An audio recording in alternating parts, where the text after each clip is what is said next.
बाबा के पास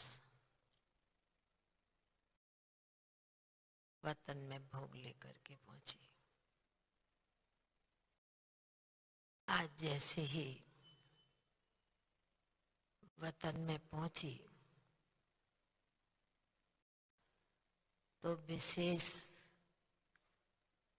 सूक्ष्म वतन का दृश्य कुछ निराला ही था। चारों तरफ सफेद बादल छाए हुए थे, बहुत कम दिखाई दे रहा था। तो सामने बाबा को देख मैंने कहा, बाबा आज वतन में ऐसा बादल ऐसे क्यों छाए हुए हैं, कुछ दिखाई नहीं देता है।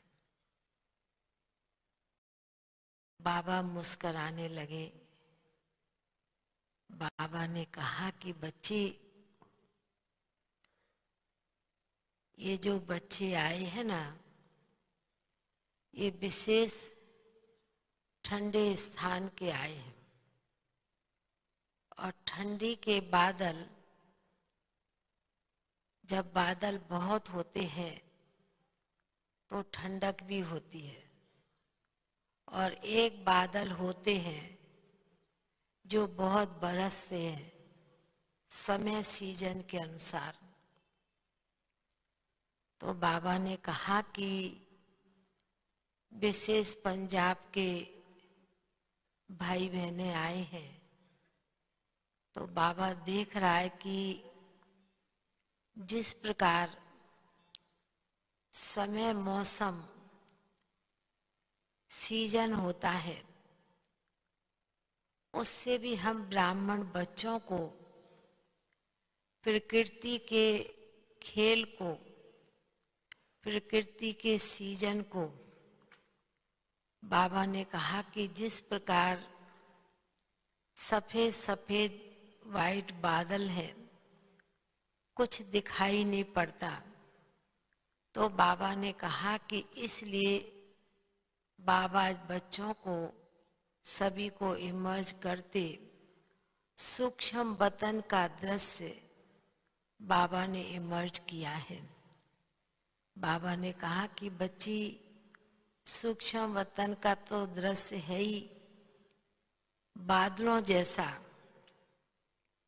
क्योंकि सूक्ष्म वतन में ब्रह्मा बाप अव्यक्त वतनवासी, सूक्ष्म वतनवासी बनकर बैठे हैं। तो बाबा ने कहा यह भी प्रकृति का जो खेल है, प्रकृति का सीजन है, यह हम सभी ब्राह्मण बच्चों को भी विशेष अपने घर की, अपने सूक्ष्म वतन की विशेष याद स्मृति दिलाता है। इसलिए बच्चों को भी इससे बाबा ने कहा तंग नहीं होना है। प्रकृति का भी खेल देख करके बहुत मन ही मन में बाबा ने कहा हर्षित होना है।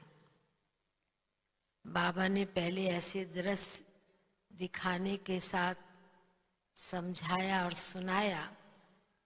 फिर मैंने बाबा को कहा कि बाबा आज विशेष त्रिमूर्ति आत्माओं की याद लेकर के आई हूँ, भोग लेकर के आई हूँ सभी की। तो बाबा ने कहने के साथ कमला बहन को भी इमर्ज किया और भाई साहब ओम प्रकाश भाई को भी इमर्ज किया, प्रेम बहन को भी इमर्ज किया। एकदम सिर के मोर की तरह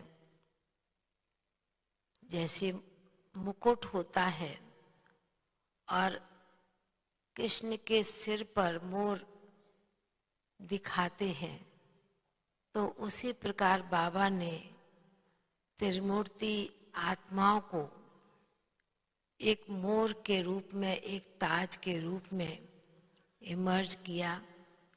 बाबा ने कहा कि मेरे विशेष त्रिमूर्ति बच्चे, बाबा के सभी बच्चे एक से एक बढ़ के बहुत प्यारे हैं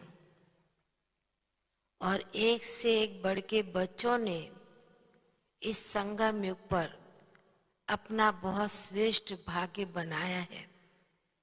अनेक आत्माओं की जीवन बनाने का कार्य किया है। बाबा तो सभी बच्चों का यह खेल, ये चार्ट देखते रहते हैं। बाबा ने कहा कि समय के अनुसार, दिन के अनुसार बच्चों के मन में भी वो बातें ताजा हो जाती हैं और स्मृति में वो बातें याद आने लगती है। बाबा ने कहा एक एक बच्चे का यदि संगम युग के समय बाबा गुणगान करे तो कितना बड़ा ना इतिहास बन जाए। तो बाबा ने कहा कि इसलिए बाबा बच्चों की महिमा को देख, गुण और विशेषताओं को देख, बाबा भी अपने बच्चों के वाह वाह के गुण गाते रहते हैं।